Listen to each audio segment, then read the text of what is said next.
ସମସ୍ତଙ୍କୁ ତ୍ରାଣକର୍ତ୍ତା ପ୍ରଭୁ ଯୀଶୁ ଖ୍ରୀଷ୍ଟଙ୍କ ମଧୁର ନାମରେ ନମସ୍କାର ଏବଂ ପ୍ରେଜ୍ ଦ ଲର୍ଡ। ମୁଁ ଆପଣଙ୍କ ପ୍ରିୟ ଭାଇ ଜାକିରିଆ ପୂର୍ତ୍ତି ମୋ ୟୁଟ୍ୟୁବ୍ ଚ୍ୟାନେଲକୁ ଆପଣଙ୍କୁ ସ୍ୱାଗତ କରୁଛି। ଯଦି ଆପଣ ପ୍ରଥମ ଥର ଏହି ଭିଡ଼ିଓଟିକୁ ଦେଖୁଛନ୍ତି ତେବେ ଚ୍ୟାନେଲକୁ ସବସ୍କ୍ରାଇବ୍ କରି ମୋ ୟୁଟ୍ୟୁବ୍ ଫ୍ୟାମିଲିରେ ଜଡ଼ିତ ରୁହନ୍ତୁ, କାରଣ ଏହି ଚ୍ୟାନେଲ ଦ୍ୱାରା ପବିତ୍ର ବାଇବେଲରେ ଦର୍ଶାଯାଇଥିବା ସତ୍ୟ ଘଟଣା ଉପରେ ଆଧାରିତ କାହାଣୀଗୁଡ଼ିକ ଆପଣ ଭିଡ଼ିଓ ମାଧ୍ୟମରେ ପାଇପାରିବେ ଏବଂ ସରଳ ଭାବରେ ତାକୁ ବୁଝିପାରିବେ। ଏହାଦ୍ୱାରା ମୁଁ ପରମେଶ୍ୱରଙ୍କର ବାକ୍ୟକୁ ତାଙ୍କ ଲୋକମାନଙ୍କ ନିକଟକୁ ପହଞ୍ଚାଇବା ପାଇଁ ଗୋଟିଏ ଛୋଟ ପ୍ରୟାସ କରିଛି। ମୋର ପୁରା ଚେଷ୍ଟା ଜାରି ରହିବ କି ପରମେଶ୍ୱରଙ୍କ ପୁସ୍ତକ ପବିତ୍ର ବାଇବେଲରେ ଧାର୍ଯ୍ୟ କରାଯାଇଥିବା ପ୍ରାୟ ସବୁ ଦୃଷ୍ଟାନ୍ତ ଗୁଡ଼ିକ ଭିଡ଼ିଓ ମାଧ୍ୟମରେ ଆପଣଙ୍କ ନିକଟକୁ ପହଞ୍ଚାଇବା ପାଇଁ।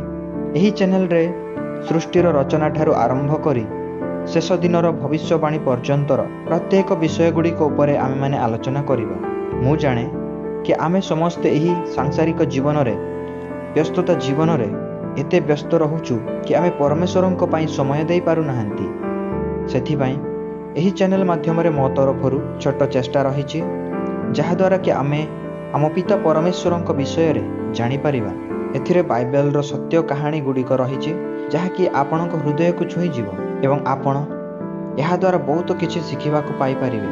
ଏଥିରେ କାହାଣୀ ସମ୍ବନ୍ଧିତ ପିକ୍ଚର ଗୁଡ଼ିକୁ ମଧ୍ୟ ସଂଯୋଗ କରାଯାଇଛି, ଯାହାଦ୍ୱାରା କି ଏହାକୁ ଛୋଟରୁ ବଡ଼ ସମସ୍ତେ ଦେଖିପାରିବେ ଏବଂ ତାକୁ ବୁଝିପାରିବେ ଏବଂ ଆମର ପ୍ରଭୁ ଈଶ୍ୱର କିଏ ଆଉ ସେ ଆମଠାରୁ କ'ଣ ଆଶା କରନ୍ତି ତାକୁ ଜାଣିପାରିବେ। ସେହିପରି ତ୍ରାଣକର୍ତ୍ତା ପ୍ରଭୁ ଯୀଶୁ ମଧ୍ୟ ଆମ ସମସ୍ତଙ୍କୁ ଗୋଟିଏ ଉତ୍ତମ ଆଜ୍ଞାଟି ଦେଇଛନ୍ତି, ଯାହା ଆମେ ମାଥ୍ୟୁ ଲିଖିତ ସୁସମାଚାର 28 ଅଧ୍ୟାୟ 19 ପଦରୁ 20 ପଦରେ ପାଇଥାଉ। ସେଥିପାଇଁ ଯାଅ, ସମସ୍ତ ଜାତିର ଲୋକଙ୍କୁ ଶିଷ୍ୟ କର ଓ ତାଙ୍କୁ ପିତା ପୁତ୍ର ଓ ପବିତ୍ର ଆତ୍ମାଙ୍କ ନାମରେ ବାପ୍ତିସ୍ମ ଦେଇ ମୁଁ ତୁମ୍ଭମାନଙ୍କୁ ଯେଉଁ ସବୁ ଆଜ୍ଞା ଦେଇଅଛି ସେହି ସବୁ ପାଳନ କରିବାକୁ ଶିକ୍ଷା ଦିଅ। ଆଉ ଦେଖ, ଯୁଗାନ୍ତ ପର୍ଯ୍ୟନ୍ତ ସଦାସର୍ବଦା ମୁଁ ତୁମ୍ଭମାନଙ୍କ ସଙ୍ଗେ ସଙ୍ଗେ ଅଛି।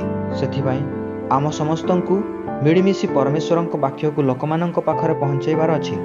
ତେବେ ମୁଁ ଆପଣଙ୍କୁ ନିବେଦନ କରେ କି ଆପଣ ସମସ୍ତେ ମୋ ଚ୍ୟାନେଲକୁ ଏବଂ ମୋତେ ନିଜର ପ୍ରାର୍ଥନାରେ ମନେ ପକାଇବେ, ଯାହାଦ୍ୱାରା କି ଆମେ ପରମେଶ୍ୱରଙ୍କର ବାକ୍ୟକୁ ସେହି ସମସ୍ତ ଲୋକଙ୍କ ପାଖକୁ ପହଞ୍ଚାଇ ପାରିବା ଯେଉଁମାନେ କି ଆଜି ପର୍ଯ୍ୟନ୍ତ ଜୀବିତ ଏବଂ ସତ୍ୟ ପରମେଶ୍ୱରଙ୍କ ଠାରୁ ଦୂରରେ ଅଛନ୍ତି, ଈଶ୍ୱରଙ୍କ ଠାରୁ ଅଜଣା ଅଛନ୍ତି।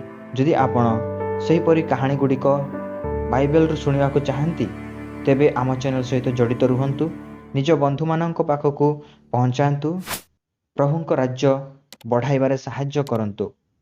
ପ୍ରଭୁ ଆପଣଙ୍କ ଆଶୀର୍ବାଦ କରନ୍ତୁ। ଧନ୍ୟବାଦ।